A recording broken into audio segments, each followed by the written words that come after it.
Hello বন্ধুরা, সবাই কেমন আছো জানো? আবারও একটা মিনি ব্লগ নিয়ে তোমাদের সামনে নিয়ে চলে এসেছি। তো আশা করি তোমরা সবাই ভালো আছো আর আমিও বেশ ভালো আছি। তো আজকের দিনটি ছিল আমরা যাব দোকানে, মানে আমাদের দোকানে। আমি তো আছি বাবার বাড়িতেই এখনও। তো দোকানে বলতে একটু দরকার আছে, তো তার জন্য সকালের দিকটা একটু ব্যস্তই ছিলাম, তারপর দুপুর থেকে ভিডিওটা স্টার্ট করেছিলাম। আর তার মধ্যে মা তাড়াতাড়ি রান্নাবান্না শেষ করে নিল, আর আমি স্নান করে একদম রেডি হয়ে নিয়ে বাবুকে এখন রেডি করাচ্ছি।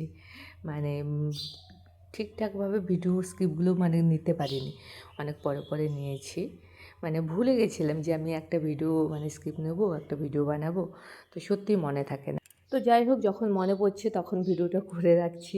আর বাবুকে কিন্তু আজকে আমি স্নান করাই দিইনি, তো একটু গামুছ করাই দিলাম। প্রতিদিন স্নান করাই দিই না, ওকে একটু শোয়াই দিয়ে ঘুম পাড়াই দিয়ে আমি এখন খেতে চলে এসেছি। মা খাবার বের করে দিয়েছিল, ডিমের ঝোল, বড়া ভাজা আর হেলেঞ্চার ঘন্ট। তো এটা দিয়ে খেয়ে নিই।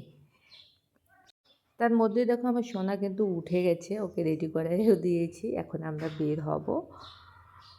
তো এই দেখো, আরও কাঁদছে যাওয়ার সময়। মার কোলে ছিল ও, আর আমি এখন তালাটা লাগাই দেবো, এখন বেরোবো। দুপুর দুপুর আমরা বেরিয়ে গেছিলাম। তো জানো, ভিডিও করতে এত ভালো লাগে, কিন্তু দেখো সে ভাগ্য হয় না, ভুলেই যাই ভিডিও স্ক্রিপ্টগুলো তুলে রাখতে। তো যাই হোক, আমরা কিন্তু এই যে দোকানে চলে এসেছি বাজারে, এখান থেকে টোটোতে উঠবো। আর দুপুর দিকটা না টোটো পাওয়া খুব মুশকিল হয়ে পড়ে। আর আমার বাবু দেখো মার কোলে বেশ সুন্দর ঘুম হয়ে গেল, আবার দেখো হাই তুলছে এখন, ও এখন জেগেই থাকবে।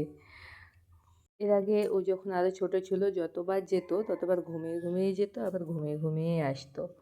তো ফাইনালি আমরা কিন্তু দোকানে চলে এসেছি, আর আমাদের কাজও অনেকটা হয়ে গেছে। আমি এই যে মানে বাবুর জন্য, বড় ছেলের জন্য একটা ড্রেস নেব, আর একটা বিয়ে নেমন্তন্ন ছিল, তার জন্য একটা গিফট নেব। তারপরে আমি কিন্তু একটু পার্লারেও গেছিলাম। তারপরে সব কিছু শেষে আমরা কিন্তু বাড়ি চলে এসেছি। এসে দেখো এক গাদাখানিক জামা কাপড়, এগুলো এখন গোছাবো। আর বাবুকে তো উঠে তারপরে এই যে মিষ্টি নিয়ে এসেছিলাম। তো ওই মিষ্টি সত্যিই খুব ভালো লাগে খেতে, যখনই যাই তখনই নিয়ে আসি। তাছাড়া আরও সবজিও নিয়ে এসেছি। এই যে বকরুলি, বর কিনে রেখেছিল বকরুলি, পালং শাক। বকরুলি আমাদের মেয়েদের খাওয়া খুবই ভালো বলে তো সবাই, ডাক্তাররাও বলে।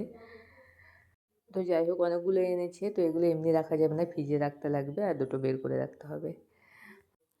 তো যাই হোক বন্ধুরা, আজকের ভিডিওটা তোমাদের কেমন লাগলো? ও তারপর দেখো যে গিমার শাক তুলে এনেছে, আমাদের নদীর পাড়ে অনেক হয়েছিল, ও তুলে রেখে দিয়েছিল, এখানে দিয়ে পাঠিয়েছে।